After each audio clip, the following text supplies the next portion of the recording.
नीलाम्बुजगश्यामलकोमलाङ्गं सीतासमारोपितवामभागम् पाणौ महासायकचारुचापं नमामि रामं रघुवंशनाथम्। ॐ नमो भगवते वासुदेवाय नमः। ॐ नमो भगवते वासुदेवाय नमः। देवियों एवं सज्जनों, गोस्वामी तुलसीदास जी महाराज द्वारा रचित श्री रामचरितमानस के बाल कांड में निहित कतिपय प्रसंग आपके समक्ष प्रस्तुत करने हेतु उपस्थित हूँ। भगवान भोलेनाथ शिव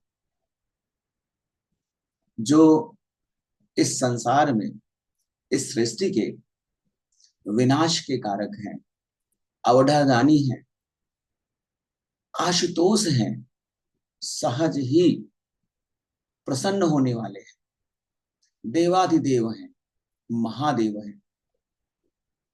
ऐसे महाप्रभु भोलेनाथ का विवाह माता पार्वती से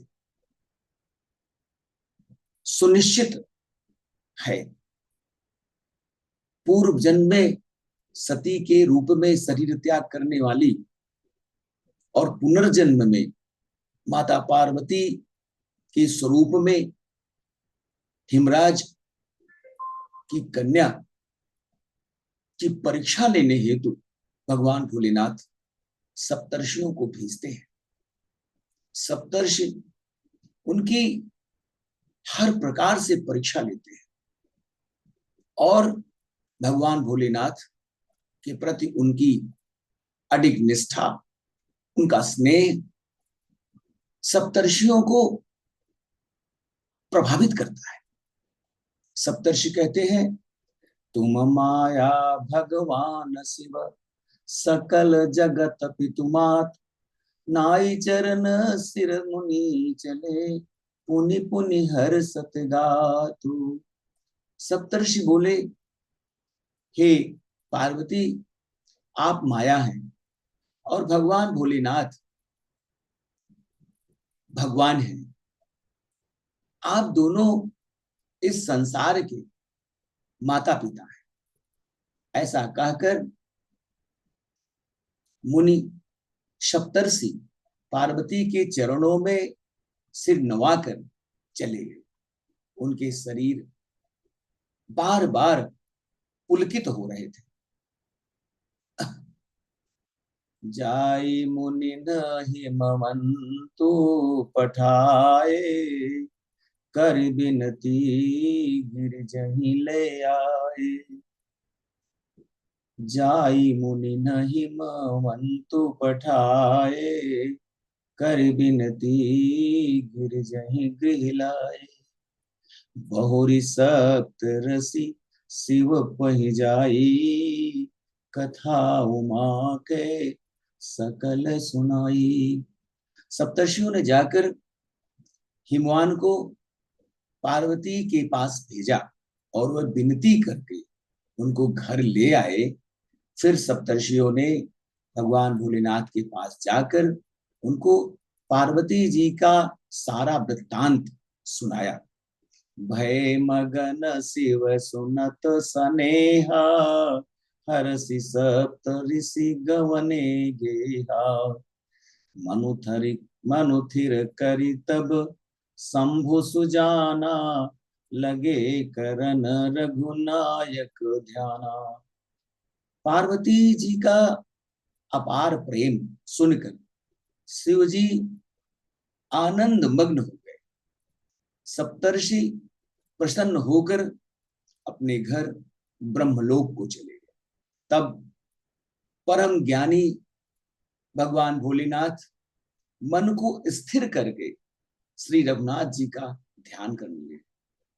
तारक वसुर भयउ तेहि काला, भुज प्रताप बल तेज विशाला। तेहि सब लोक लोकपति जीते, भय देव सुख संपत्ति रीते। उसी समय ताड़कासुर नाम का राक्षस हुआ, जिसकी भुजाओं का बल, प्रताप और तेज अत्यंत बड़ा था। उसने सभी लोगों को और लोकपालों को जीत लिया। सब देवता सुख और संपत्ति से रहित होने लगे। अजर अमर सो जीति न जाई, हारे सुर करी विविध लड़ाई। तब बिरंची सन जाई पुकारे, देखे विधि सब देव दुखारे। वह अजर अमर था, इसीलिए किसी से जीता नहीं जा सकता था। देवता उसके साथ अनेकों प्रकार की लड़ाइयां लड़कर हार गए। तब उन्होंने ब्रह्मा जी के पास जाकर उसके मृत्यु का कारण पूछा। ब्रह्मा जी ने सभी देवताओं को दुखी देखकर कहा, सब सन कहा बुझाई विधि, धनुज निधन तब होई। शंभु शुक्र शंभूत सुत, यही जीत रन सोई। ब्रह्मा जी ने सबको समझाकर कहा कि इस दैत्य की मृत्यु तभी होगी जब भगवान भोलेनाथ के वीर्य से उत्पन्न पुत्र इसका विनाश करेगा। इसको युद्ध में वही पराजित कर सकता है। युद्ध में भगवान भोलेनाथ का पुत्र ही इसे मृत्यु प्रदान कर सकता है। मोर कहा सुनी करहु पाई, होई ईश्वर करी सहाई। सती जो तजी दक्ष मख गेहा, जनमी जाई हिमाचल गेहा। मेरी बात सुनकर उपाय करो, ईश्वर अवश्य मदद करेंगे और काम हो जाएगा। सती जी ने जो दक्ष के यज्ञ में देह का त्याग किया था, उन्होंने अब हिमाचल के घर आकर जन्म लिया है। तेहि तप कीन शंभुपति लागी, शिव समाधि बैठे सब त्यागी। जदपि यही असमंजस भारी, तदपि बात एक सुनहु हमारी। उन्होंने भगवान भोलेनाथ को अपने पति के रूप में वर्ण करने के लिए घोर तप किया है। इधर शिवजी सब कुछ छोड़कर वैराग्य भाव में, योग भाव में आकर समाधिस्थ हो गए। यद्यपि यह अत्यंत असमंजस की बात है, फिर भी एक बार मेरी बात सुनो। पठवहु काम जाय शिव पाही, करई क्षोभ शंकर मन माही। तब हम जाही शिवहि सिर नाई, करवाऊ विवाहु बरियाई। तुम जाकर कामदेव को भगवान भोलेनाथ के पास भेजो, वह शिव जी के मन में क्षोभ उत्पन्न करे, अर्थात उनकी समाधि को भंग करे। तब हम जाकर शिव जी के चरणों में सिर रखकर जबरदस्ती उन्हें विवाह के लिए राजी करेंगे। यही विधि भले ही देवहित होई, मति अति नीक कहई सब कोई। स्तुति सुरन कीन अति हेतु, प्रगटे विषम बान जग केतु। इस प्रकार से भले ही देवताओं का कल्याण हो जाए, किंतु अन्य कोई उपाय नहीं है। सबने कहा आपकी यह राय, आपकी यह सम्मति बहुत अच्छी है। फिर देवताओं ने बड़े प्रेम से स्तुति की। तब विषम 5 बाण धारण करने वाला और मछली के चिन्ह से युक्त ध्वज वाला कामदेव प्रकट हुआ। सुरन कही निज विपत्ति सब, सुनि मन कीन्ह विचार। शंभु विरोध न कुशल मोहि, बिहस कह्यो असमार। देवताओं ने कामदेव से अपनी विपत्ति का वर्णन किया। ऐसा सुनकर कामदेव ने मन में विचार किया और हंसकर देवताओं से कहा कि भगवान भोलेनाथ के साथ विरोध करने में मेरी कुशलता नहीं है। तदपि करब मैं काज तुम्हारा, श्रुति कह परम धर्म उपकारा। परहित लागी तजई जो देही, संतत संत प्रशंसहि तेई। फिर भी मैं तुम सब का कहना मानूंगा, क्योंकि वेदों में इस तथ्य का वर्णन है कि परोपकार से बड़ा इस संसार में कोई धर्म नहीं है। जो दूसरे के हित के लिए अपने शरीर का त्याग कर देता है, संत सदा उसी की बढ़ाई करते हैं।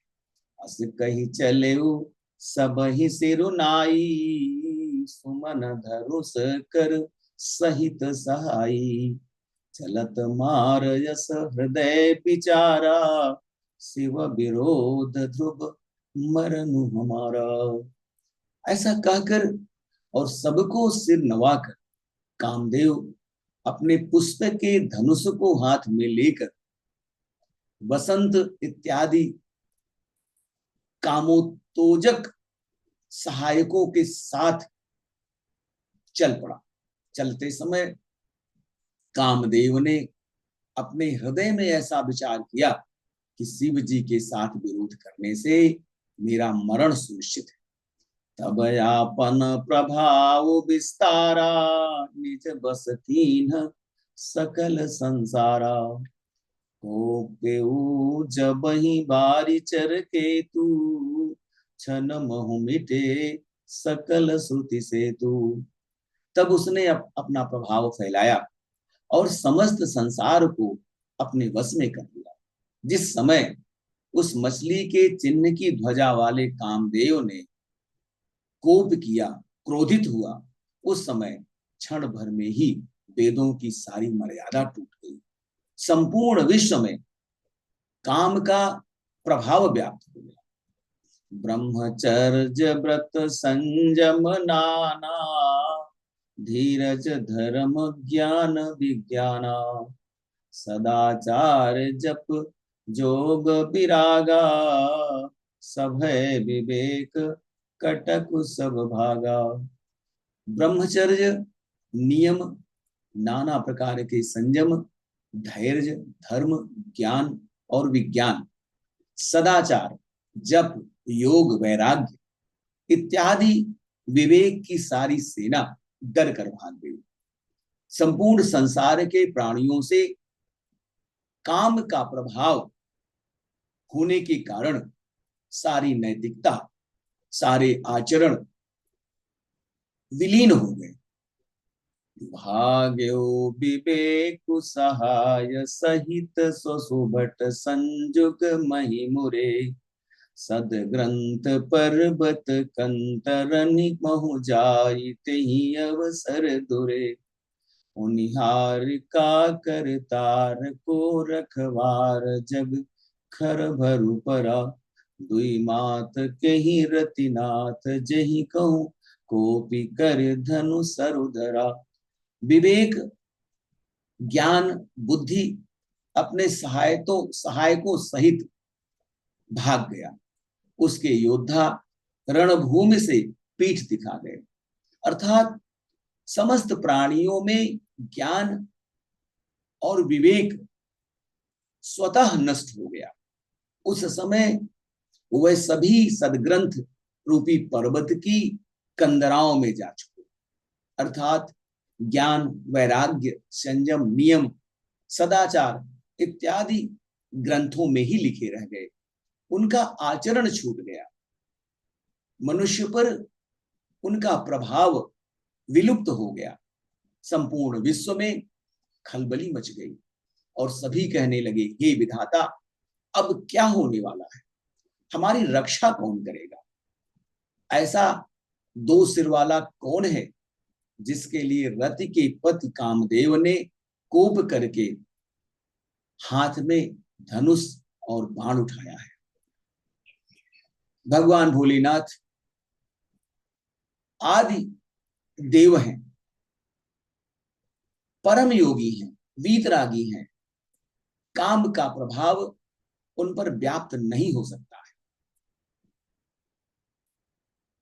इसलिए कामदेव अपनी पूरी शक्ति से, अपने पूरे सामर्थ्य से उनकी योग निद्रा को भंग करने का यत्न कर रहे हैं। भगवान भोलेनाथ से बैर लेने के कारण कामदेव का विनाश सुनिश्चित है।